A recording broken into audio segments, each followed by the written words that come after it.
Danny Frank for GNAT-TV. When I was a youngster, I used to watch Jim Bouton pitch for the New York Yankees. I probably met Jim Bouton about 20 times after his baseball career when he transitioned into sportscasting as a broadcaster.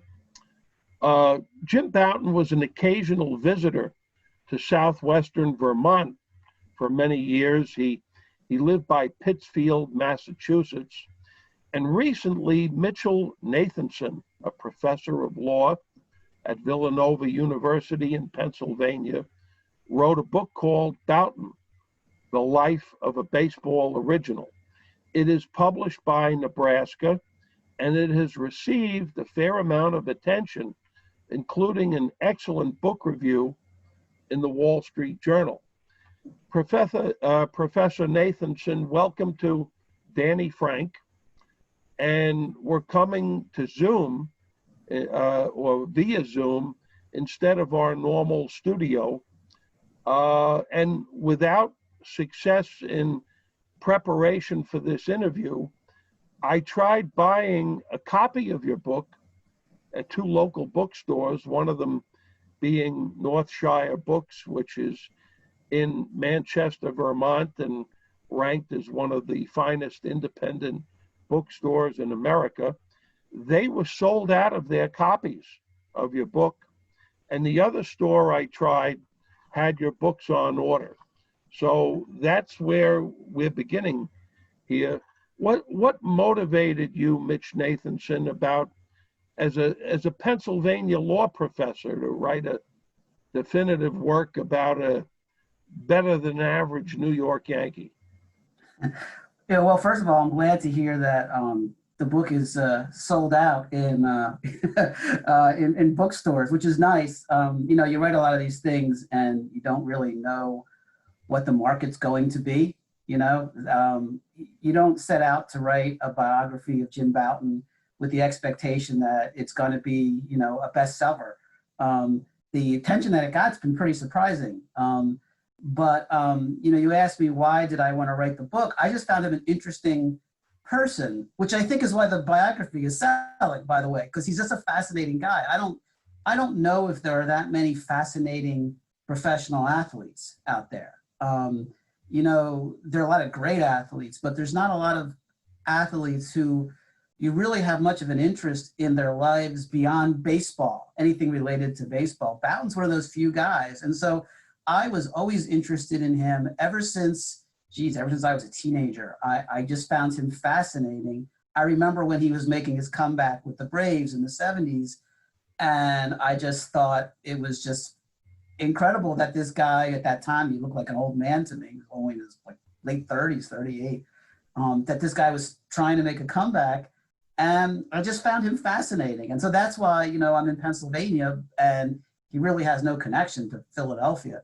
But he is just a fascinating guy. What? Or Pittsburgh. Right. You know, he's just a fascinating guy, and there's a lot to say about Jim Bouton that doesn't involve the Yankees, which to me is refreshing. That's why I did it. So would you consider him a cult figure? Yeah, sure. I mean, you know, he always would say he wasn't. I know that a lot of people group him in with the counterculturalists of the 60s, and, you know, he always would say he wasn't part of that. But I don't think you get to choose whether you are or you're not. I think he is. And as much as he might protest, and as conventional as he was in a lot of ways, that's where he resides. And so, yes, he is. There is a cult of Jim Bouton.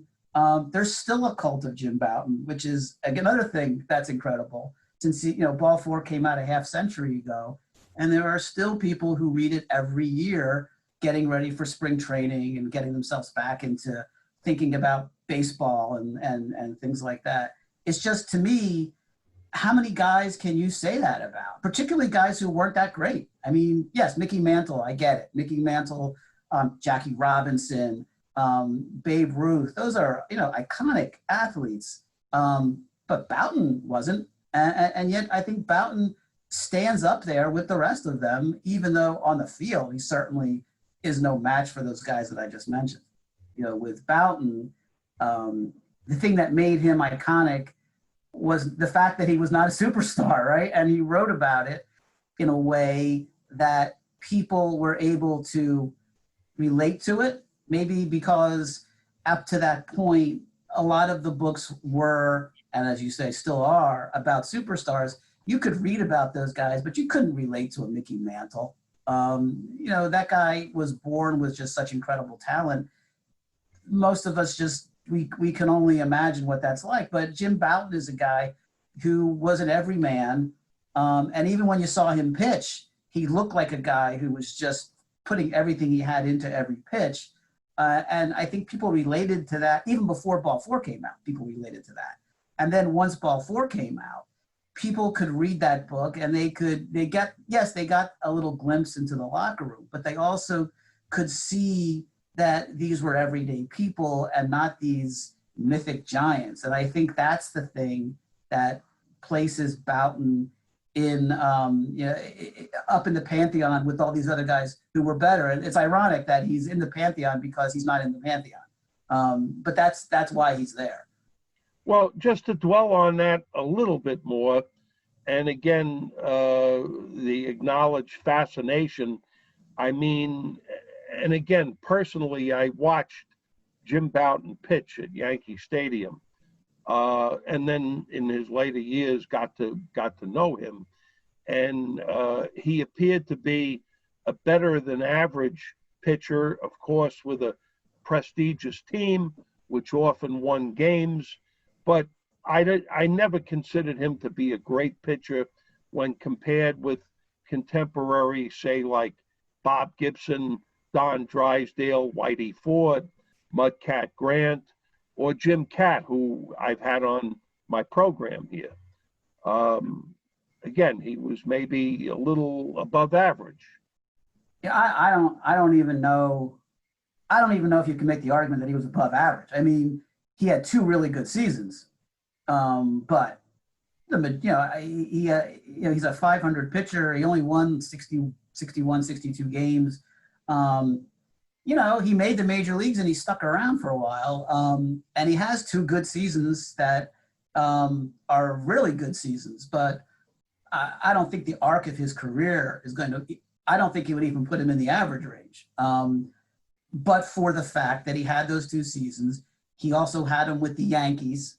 They went to the World Series both times, and he pitched well in the World Series both years. I think that also raised his stature a little bit higher than it otherwise would have been.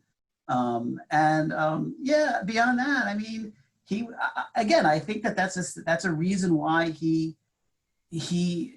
people are attracted to him, because he did struggle and it was tough.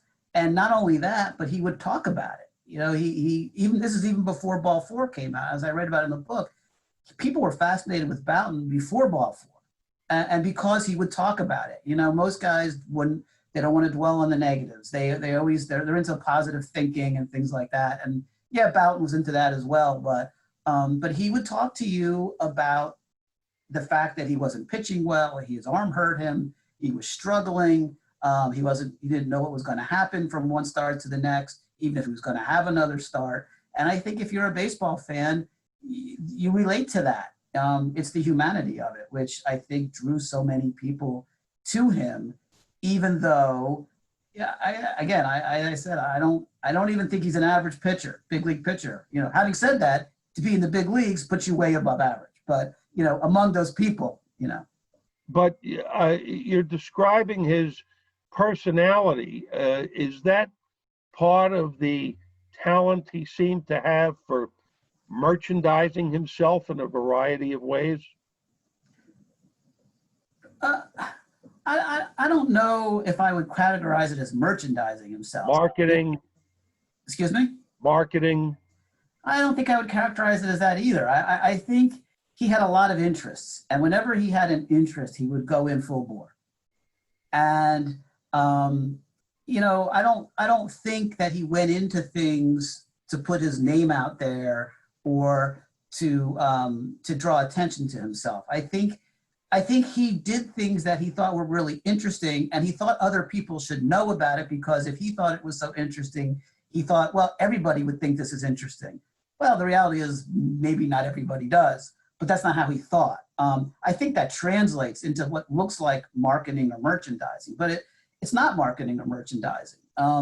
It's instead, I think, a very curious mind who maybe doesn't see that what he thinks is interesting is not what everybody else thinks is interesting, but it also leads him to pursue to its ultimate goal a lot of things that other people would have given up on, which I think is why he was so successful in other areas, because people have other interests, they kind of pursue them a little bit, they give up on them. Bowden's not a guy who did that. Bowden is a guy who would just dive in, and he would not stop. His nickname was the Bulldog, right? And so the Bulldog isn't just pitching on the mound, he's also everywhere else, and so that's going to annoy some people, but it's also going to get him further in his pursuits than probably most other people would ever even dream to go. So Mitch Nathanson, the controversial book Ball 4, which became a sports classic, really made Bouton very notable beyond his pitching with the Yankees. What motivated Bouton to actually write that book, and did he ever believe that the book would gain the traction in baseball that it actually did? Well, he had the idea for this sort of a book back when he was in the minor leagues. So this is not something that he came upon later. It's something that he had this idea when he went off to Kearney, Nebraska, and he met all these guys who were from all over America, and they would sit in the clubhouse or in the dugout, and they would just talk about their lives. And he found all this stuff fascinating. And this actually goes back earlier than that, when he was living in Indiana. He worked for the Parks Department, the Chicago Land Parks Department. And he would deal with kids, inner city kids, and he put together basketball games and baseball and softball games and things like that. And he met all these kids who would talk about where they lived and what their experiences were. And he thought all this stuff was fascinating. And he'd come home at the end of the day and he would tell his brothers, tell his mom, and it was his mother's idea, actually. This is back in the 50s. His mother was the one who said, you ought to write all this down. It's really interesting. Maybe other people would be interested in hearing these stories. And so that's where the idea came from. And it always was percolating around there. Of course, when you're pitching for the Yankees and they're going to the World Series in the early 60s, you're probably not thinking about writing a book at that point. You're just trying to make it to the next start and, help your team get to the World Series. So, he didn't do anything about it then. He told me that he had this, as he always had this idea, but he had the idea that he would write this book after he had quote unquote made it, which is become a star. And of course that never happened. And then when he ends up being traded to Seattle in '68, which again, that was an expansion franchise for '69. So it wasn't even a team that was in existence when he got traded there. He realized that he was about finished. He was going to be 30 years old, his arm hurt.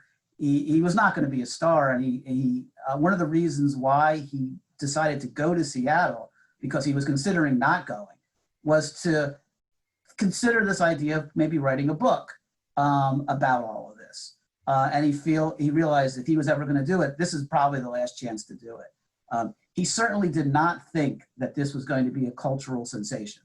And I spend the middle third of my book goes through the whole process of how Ball 4 got written, how he even got a book contract in the first place, and his struggles with his publisher who didn't want the book to come out and things like that. And I know that people, when the book came out, a lot of his teammates and other players in baseball and in the media said, well, he sold out his teams to to write a bestseller. And that couldn't have been further from the truth. Nobody was looking for Jim Bouton to write a book. He may have wanted to write a book, but the publishing industry didn't want a book by a washed-up pitcher pitching in an expansion franchise in the upper Northwest where nobody would ever see him. So it was very clear that nobody wanted this book. And as I write about in my book, the publisher didn't want Bouton. The publisher wanted his editor, Len Schechter, and they wanted him to work with a more famous player and put together a book that would be in the mold of Jim Brosnan's The Long Season, which was a baseball diary of about a decade earlier, or Jerry Kramer's and Dick Schaap's book about the 1967 Green Bay Packers, which was a huge bestseller. They wanted either an iconic player or a player on an iconic team, like the Green Bay Packers, who had just won the first Super Bowl.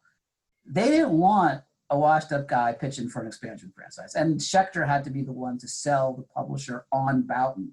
And they got a minimal advance, which they split, and they were pretty much left alone to write the book because the publisher never thought the book was going to come out. And so that's why they were left alone. They could write whatever they wanted. And when it actually did become a bestseller, nobody was more stunned than the publisher. Well, so Ball 4 broke new ground in the culture of baseball at that time. And I guess it was among the first insider kiss and tell type books about baseball or even sports. Yeah, I mean, there had been other books like it in terms of format. And so that's one of the things that surprised me when I started doing this. I mean, I was aware of Brosnan's books, and I was aware of Jerry Kramer's books. I had read them actually years ago. But I had kind of thought that, well, this book format-wise broke new ground. And I was surprised in doing the research to see that actually this was already by 69 and 70 when Ball 4 comes out. This is a format that's being run into the ground already by this point, mainly by Dick Schaap, who co-wrote Jerry Kramer's book. Once that book became a success, Dick Schaap started his own little industry where he would have his writer friends team up with players. He had a basketball version, he had a golf version, he had all sorts of different versions of this same sort of a year in the life book. And most of those books were not good at all. And the format itself was becoming tiresome. And so that's another surprise another reason that it's a surprise that Ball 4 was a hit was because that genre had been played out by that point. And he kind of reinvigorated it. Now, I don't think anybody really came in his footsteps to better him. As a matter of fact, I think Ball 4, as I write in the book, I think Ball 4 really killed that genre because after Ball 4, there was even a bigger slew of these tell-all, kiss-and-tell books, and those were almost uniformly terrible. I guess the one exception would be the Bronx Zoo. But other than that, those books were pretty bad. And they killed the genre, at least as the athlete kiss-and-tell book, in that format at least. They still make them, but nobody thinks they're literature, unlike Ball 4. Now, Mitch Nathanson, there was Bouton's transition to becoming a sportscaster. I remember when I believe he first started with Channel 7 WABC in New York, and then later Channel 2 WCBS in New York. Right. So he starts on Channel 7 not that long after he leaves the Houston Astros. He gets demoted to Oklahoma City, not so much because the book came out, but because he just wasn't pitching very well. And of course, having this book on out there at the same time, it didn't help him. But it certainly nobody's looking to give him a job at that point, considering the fact he was at that point 31. It had been many years since he had pitched well. So he gets demoted to Oklahoma City. He sticks around there for a couple of weeks and then decides he doesn't need this. And in fact, as he said, I can make more money writing books than I can pitching at this point, because remember, this is pre-free agency. So there's not a lot of money in baseball. So he goes to Channel 7, and it's Howard Cosell who gets him the job. Cosell was, I think he was the 6 p.m. guy at Channel 7. And he encourages the program director to try Bouton out. Interestingly, the reason Cosell wanted Bouton to take that slot was, one, he thought Bouton was interesting, but really Cosell did the 6 p.m. slot and did a tape segment at 11. And he wanted to keep the tape segment at 11. He didn't want anybody to replace him. And he thought that if he gave the people at Channel 7 Bouton at 11, Bouton would flame out and Cosell could keep the 11 o'clock tape segments. So again, there's another guy who's heralding Jim Bouton, but maybe not because he thinks he can succeed, but because he thinks he's going to fail. And Bouton, again, stuns everybody by being a huge success. He takes Channel 7 from the basement in New York local news to number 1. And Cosell, very shortly thereafter, is gone off to Monday Night Football and things like that. But, Bouton was not expected to succeed at Channel 7, and he succeeded spectacularly. And then he left and went to Channel 2. But he was a huge success. I mean, people don't remember that, or people don't realize what a huge success he was. And also groundbreaking in that, I spoke to Keith Olbermann for the book, and Olbermann told me that it was watching Jim Bouton doing the sports on Channel 7 that told him that Keith Olbermann, should be a sportscaster himself. And what he told me was, the sports centers that he did with Dan Patrick in the 90s were essentially ripoffs of what Bouton was doing on Channel 7 in the 70s. So if you see SportsCenter and that kind of irreverent attitude on SportsCenter, you're seeing the legacy of Jim Bouton, although you probably don't realize it. So why didn't he continue with his sportscasting career if it seemed to be thriving and doing well? See, now this goes back to my point before about how I don't think he was a merchandiser and a marketer, because he was hugely successful, but he just didn't want to do it. It was a challenge to conquer. He conquered it spectacularly, but he always viewed himself as kind of passing through when it came to that stuff. He didn't like the local news culture in terms of the newsroom, and there was sort of a way that you had to do it. You were put in a little box, and while he kind of made his own little, created his own little world doing the sports, where he had a lot more freedom. But as the 70s went on, news became less free form, and everything was kind of more in a box. And he didn't like that. He didn't like I think the lifers, the news lifers, who kind of just seemed kind of plastic to him. And he didn't like management, of course. He never liked management. He didn't like baseball management. He didn't like local news management. And he wanted to play baseball, really. I mean, he was always playing ball. Even after he left the majors, he was playing semi-pro ball. He was playing local summer ball here and there. And in the mid-70s, he decided that's what he wanted to do, concurrent with his marriage falling apart, which I also think played a very big role in him leaving New York and going back to try to play ball. I think part of that was because, he was in the middle of a bad marriage and he wanted out, and playing ball gave him an excuse to leave. Mitch Nathanson, in our remaining couple of minutes, I just wanted to point out that a connection with Pittsfield, Mass., where he tried to revive a minor league team and revitalize a stadium there, which sort of the whole thing became a frustrating failure to him. But he was even able to merchandise that experience into another book that he wrote called Foul Ball in 2003. Well, he self-published that.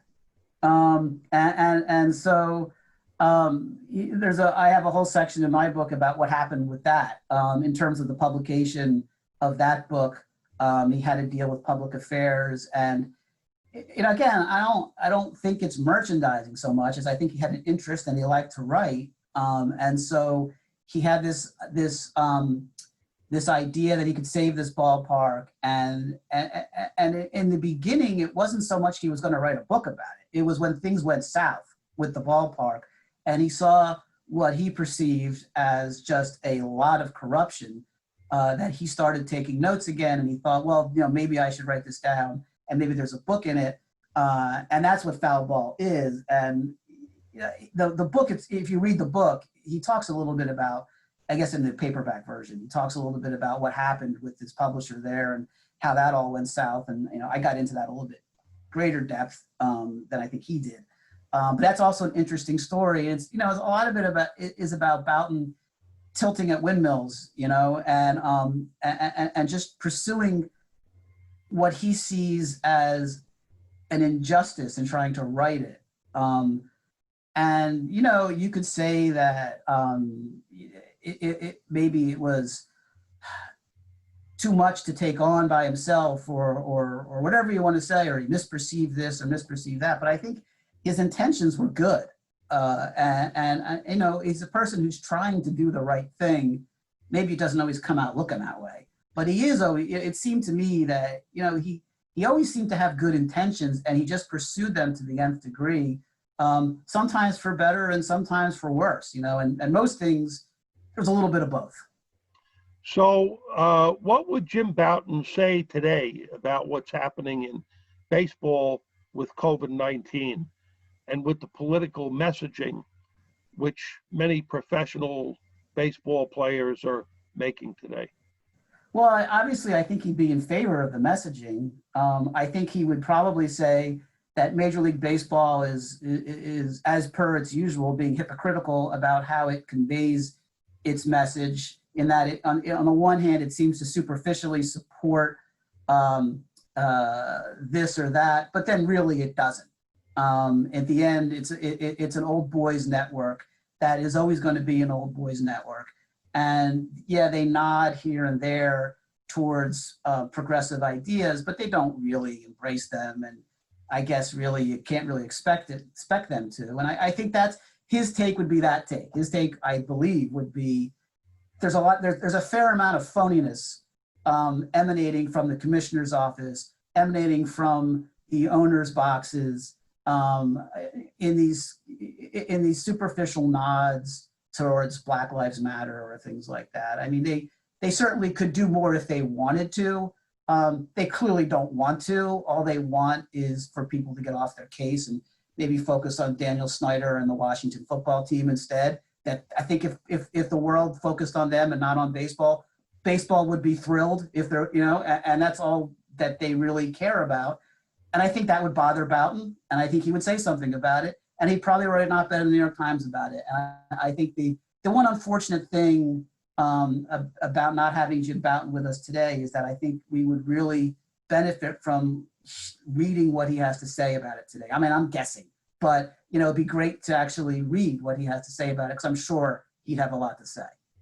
Professor Mitchell Nathanson, real fast, what's coming? Working more on future books? Real fast. Yeah, I have a couple ideas.